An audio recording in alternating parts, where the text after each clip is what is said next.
It all started with a gut feeling.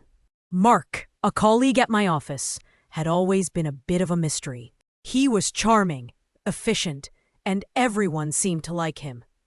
But lately, he'd been acting strangely. Taking a lot of personal calls, leaving early, and generally seeming distracted. One day, I saw him sneak out of the office during lunch.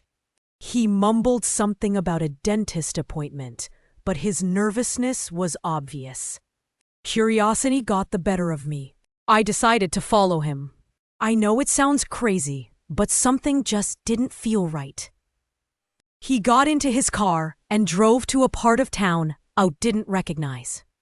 It was a district of small, nondescript hotels, the kind you wouldn't recommend to anyone you liked. He parked in front of the Sunset Inn.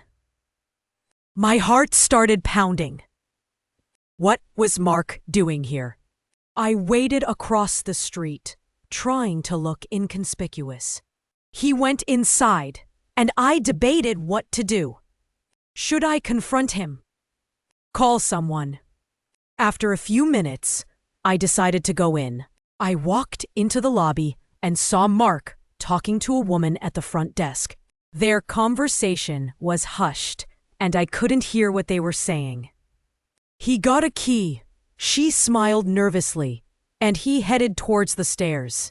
I went to the front desk and asked the same woman if Mark had left anything for me. She looked confused. I described him, and she confirmed he was staying in room 204. I didn't want to cause a scene, so I decided to wait outside his room. Time seemed to slow down.